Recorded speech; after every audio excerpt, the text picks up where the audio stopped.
everyone, welcome back to my channel. Relationship between zeros and coefficient of polynomial. तो सबसे important होता है linear polynomial और quadratic polynomial class 10 के लिए। अगर ये आप समझ, ऐसे तो आप लीनियर पोलिनोमियल क्लास 9th में पढ़ चुके हैं, क्वाड्रेटिक पोलिनोमियल क्लास 10 में पढ़ना और इसे एग्जाम में आता भी है क्वेश्चन। तो चलिए हम सबसे पहले जान ले रिलेशन क्या होता है जीरो और कोफिशिएंट ऑफ पोलिनोमियल। तो देखिए सबसे पहले लीनियर पोलिनोमियल में जनरल फॉर्म क्या होता है ए एक्स प्लस बी। ए कभी जीरो नहीं हो सकता है, जब जीरो ही हो जाएगा तो इसका जो वेरिएबल जो टर्म होता है उस वक्त खत्म आ जाएगा। खत्म आने के चलते यह लीनियर इक्वेशन लीनियर पोलिनोमियल नहीं कहलाएगा, जिसमें वेरिएबल रहबे ना करेगा। तो कैसे हम कह सकते हैं लीनियर पोलिनोमियल, इसलिए ए कभी भी जीरो के बराबर नहीं होना चाहिए। लेट इसको मान लेते हैं P X equal to A X plus B. Zero means क्या होता है, देखिए जीरो मीन्स होता है इस इक्वेशन का जो वेरिएबल है उस वेरिएबल का कितना मान आया है, इसका वैल्यू कितना है। तो सबसे पहले इसको पी एक्स जो माना गया है पी एक्स का वैल्यू जीरो करके हम इस इक्वेशन का वेरिएबल का वैल्यू फाइंड आउट करते हैं। तो एक्स का जो मान निकला है माइनस बी बटा ए, उसी को क्या कहते हैं जीरो वैल्यू। और इसमें लीनियर इक्वेशन में एक ही जीरो होता है, कोई भी निकलेगा 2 4 माइनस में इंटीजर में कोई एक निकलेगा, है ना लीनियर इक्वेशन में। वही बात किया जाए क्वाड्रेटिक पोलिनोमियल में, तो इसका जनरल फॉर्म क्या होता है a x square plus b x plus c. और इसमें भी क्या होता है दायरा होता है, जो मैक्सिमम जो पावर होता है डिग्री होता है ये उसका कोफिशिएंट होता है। जैसे एक्स स्क्वायर का कोफिशिएंट क्या है ए है, एक्स का कोफिशिएंट क्या है बी है, और सी का है कांस्टेंट है अचर पद है। जैसे 1 2 3 4 कुछ भी हो सकता है, इंटीजर हो माइनस प्लस इस पर डिपेंड नहीं करता, ये कांस्टेंट टर्म है। तो सी से भी कांस्टेंट याद रखिएगा। तो इसमें क्या होता है, तब जब हम इसको भी हम क्या करते हैं पी एक्स मान लेते हैं, और जीरो मीन्स होता है पी एक्स करके जीरो करके इसमें एक्स के वैल्यू निकलेगा। तो मैक्सिमम पावर क्या है 2 है, तो इसका एक्स का जो वैल्यू निकलेगा 2 निकलेगा ना। तो जीरो जो निकलेगा, मान लीजिए कि लेट इस इक्वेशन का जीरो मान लेते हैं, zero of this polynomial alpha and beta, है ना अल्फा एंड बीटा। अब थोड़ा सा ध्यान दीजिएगा, इसमें थोड़ा सा ध्यान देना है, बातें आपको समझ में आ जाएगा। इसमें जब मान लेते हैं अल्फा और बीटा, तो अब देखिए इसमें क्या कह रहा है,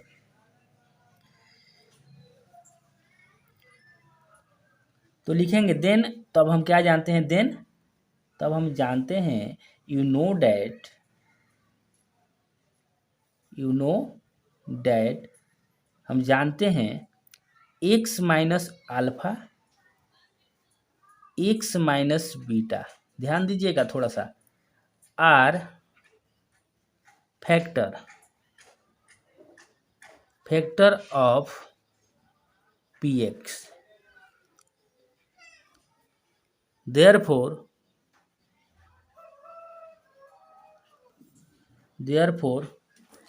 the ax square plus bx plus c equal to x minus alpha और x plus x minus beta होगा कि नहीं। बातें समझ में आ रही है कि नहीं। तो आप कह सकते हैं, और यहाँ पर कांस्टेंट टर्म कोई मान लीजिए, के से हम मल्टीप्लाई किए, कांस्टेंट टर्म में मान लीजिए कॉमन आ गया इसको के, या कुछ भी नहीं रहता तो 1 तो जरूर आता है ना, 1 2 3 4 कुछ भी कांस्टेंट टर्म रहता है। तो अब हम क्या करते हैं इसको मल्टीप्लाई करते हैं, तो के हो गया, इसको सबसे पहले ऐसे कर दीजिए, एक्स से गुना करेंगे तो क्या होगा एक्स स्क्वायर, और देखिए फिर इसे गुना करेंगे क्या होगा अल्फा एक्स, इसे गुना करेंगे तो माइनस एक्स बीटा, फिर minus minus plus alpha beta. अब थोड़ा सा ध्यान दीजिएगा, थोड़ा सा ध्यान देना है क्या, ये देखिए सॉरी ये के है ना, तो के ये हो गया एक्स स्क्वायर, यहाँ पे अल्फा प्लस बीटा हो गया, यहाँ पे एक्स कॉमन ले लिए, है ना ये माइनस है, प्लस अल्फ़ा बीटा हो गया। अब देखिए थोड़ा सा ध्यान देना है, तो ये हो जाएगा के एक्स स्क्वायर माइनस के alpha plus beta x plus alpha beta. अब देखिए यहाँ पर देखिए थोड़ा सा इसमें ध्यान देना है, ये तो आगे इतना। अब इसको क्या करते हैं, comparing the coefficient of, comparing करते हैं। एक्स स्क्वायर का कोफिशिएंट क्या है, के है ना। एक्स का कोफिशिएंट क्या है, के अल्फ़ा प्लस बीटा, और सी का है कांस्टेंट है, अचर पद है सी, है ना। तो इसको मान लेते हैं कंपेयरिंग करके। एक्स स्क्वायर कोफिशिएंट को के ये कहते हैं, तो इसका के हो गया। अब बी का मान हो गया माइनस अल्फ़ा प्लस बीटा के plus sorry C equal to alpha beta हो गया, ठीक है। अब थोड़ा सा इसमें ध्यान देने की बात है, जैसे मान के चलिए हमें अल्फ़ा प्लस बीटा निकालना होगा, अल्फ़ा प्लस बीटा। तो कैसे निकलेगा अल्फ़ा प्लस बीटा निकालना होगा, तो बताइए। अल्फ़ा प्लस बीटा निकालना होगा तो क्या होता है फार्मूला, क्या जानते हैं, दिस गिवन। तो यहाँ पे थोड़ा हम देख लेते हैं, जैसे मान के चलिए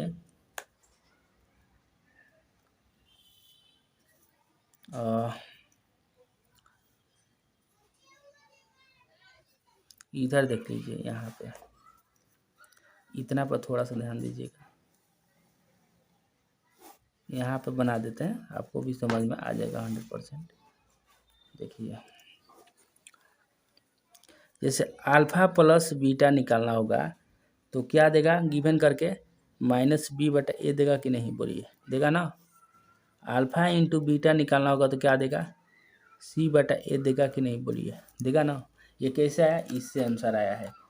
अल्फ़ा प्लस बीटा का मान क्या हो जाएगा, जैसे माइनस बी बटा ए आएगा, अल्फ़ा इंटू बीटा बटा सी बटा ए आएगा, इससे फार्मूला से।